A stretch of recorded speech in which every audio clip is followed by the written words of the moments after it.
नमस्ते। जैसा कि आपने पार्ट 1 में देखा था, विनय क्वार्टर नंबर 103 में जाता है और उसे वहाँ पे चुड़ैल दिखती है। यही सोचते सोचते वह स्टेशन से निकल के रोड पर जा पहुँचता है। अब वह यही सोचता है कि मैं रात कहाँ बिताऊंगा। चलते चलते उसे एक बूढ़े बाबा दिखाई देते हैं। वह बहुत डरा होता है। वह डरी हुई आवाज़ में बाबा से बोलता है, मुझे रहने की जगह चाहिए। बाबा कुछ देर सोचते हैं और पूछते हैं, क्या हुआ है तुम्हारे साथ? वही विनय बोलता है, मैं घर चल के सब बताऊंगा। वह दोनों घर पहुंच जाते हैं और विनय विस्तार से सारी बातें बाबा को बताता है कि कैसे वह क्वार्टर नंबर 103 में जा पहुंचा। बात करके वह वहीं सोफे पे सो जाता है। बीच रात में विनय की आंख खुल जाती है। वह देखता है कि वह क्वार्टर नंबर 103 में जा पहुंचा है। वह डर जाता है, वहां से निकलने के बारे में सोचता है। वह जैसे तैसे कमरे से बाहर आता है। वह कॉरिडोर में जा पहुंचता है। सब कुछ बदल चुका था, घना अंधेरा था, सब काला हो गया था, कुछ भी दिखाई नहीं दे रहा था। वह सर नीचे करके चल ही रहा था, तभी वह एक कमरे में पहुंचता है। वहाँ वो देखता है वह चुड़ैल फिर से वहाँ बैठी है। वह डर के मारे नीचे बैठ जाता है। हिम्मत हो करके फिर खड़ा होता है और भागने लगता है। भागते भागते वह फिर से उसी रूम में जा पहुँचता है और दरवाज़ा अंदर से बंद कर लेता है।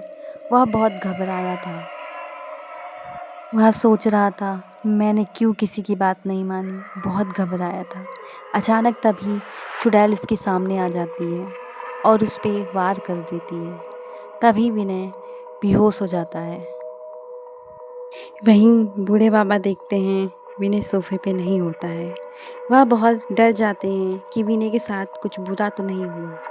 वह सोचते हैं कि मुझे बवंडर बाबा के पास जाना चाहिए। बवंडर बाबा ध्यान में लीन थे।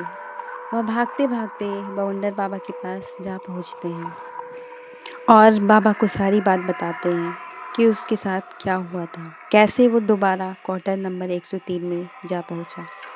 बाबा चल देते हैं क्वार्टर नंबर 103 में। चलते चलते बाबा क्वार्टर नंबर 103 में जा पहुंचते हैं। वह अंदर उसी कमरे में जाते हैं जिस कमरे में वह चुड़ैल थी। वह चुड़ैल बाबा को देखकर उठ खड़ी होती है। बाबा बोलते हैं कि तुम बच नहीं सकती। बाबा वहीं चुड़ैल पे वार कर देते हैं। वही चुड़ैल वहीं बेहोश हो जाती है। ये क्या, चुड़ैल फिर से उठ जाती है और बाबा पे वार कर देती है। बाबा वहीं पे बेहोश हो जाते हैं। बाबा उठते हैं, अपना मंत्र पढ़ते हैं, भूत पिशाच निकट नहीं आवे, महावीर जब नाम सुनावे। यह सुनते ही वह चुड़ैल ढेर हो जाती है और बाबा फिर विनय को ढूंढने लगते हैं। वह देखते हैं विनय वहाँ पे बेहोश है। बूढ़े बाबा विनय को उठाने की कोशिश करते हैं। तभी विनय उठ जाता है और बोलता है, मुझे नहीं पता मेरे साथ क्या हुआ, मैं कैसे बेहोश हुआ। वह शुक्रिया अदा करता है बाबा का। वही बूढ़े बाबा बोलते हैं, सब बवंडर बाबा की कृपा है।